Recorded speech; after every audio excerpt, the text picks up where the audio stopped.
Hello，大家好，歡迎收睇簽證的事，我阿的。今日咧想講個話題咧係咁樣嘅。早幾日啦，有個客人會問我啦，佢咧就想申請一個簽證，申請完簽證之後咧就順便幫佢做埋一個永住申請。佢兩句説話都冇錯嘅，申請簽證嚟日本之後咧就攞到永住。但係咧佢中間咧就忽略咗個時間點啦，或者係佢可能唔理解嗰個時間點要幾長啦。首先啦，如果申請一個簽證，咁其實有五花八門嘅簽證嘅，譬如話打工簽證啦。working holiday 都係簽證啦，甚至乎譬如話有啲係過嚟係大學任教嘅教授簽證啊、藝術簽證啊，或者有啲係醫療嘅，或者有啲輕航啦嚇。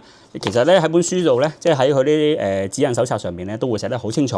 簽證嘅類型咧好多嘅，文化活動都係簽證嚟嘅。只不過係話咁多種簽證裏邊咧，比較適合大家門檻比較低啲咧。當然就係即係坊間你所知道嘅經營管理簽證啦。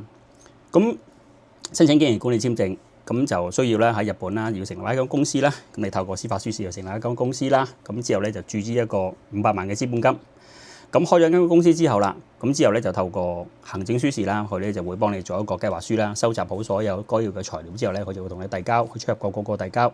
遞交好之後啦，咁如果順利嘅話咧，就會批出一個1年期經營管理嘅在留簽證俾你哋。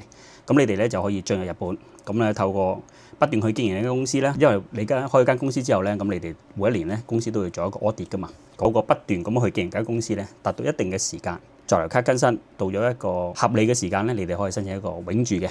點解佢又會咁快講到申請簽證又到永住咧？其實咧有第二啲簽證咧，佢需要嘅時間係會比較短啲。可能大家都聽過啦，就係高度人才簽證啦。高度人才簽證咁咧有一個計分表，你按照你自己嘅能力啦，打一個分數，能夠達到70分，咁你攞到一個高度人才簽證咧，喺日本逗留咗3年之後咧，你哋就可以申請永住。好啦，如果你喺打分表上面如果能夠達到咗80分，80分之後咧，咁你亦都一樣啦。你入到嚟日本之後咧，你以一個高度人才簽證1年之後咧，你哋就可以申請永住。咁當然70分嘅門檻同埋80分嘅門檻嗰個要求咧都唔一樣嘅。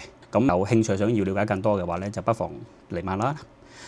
今日就講到呢度啦，歡迎收睇簽證的事，我係的，多謝晒，拜拜。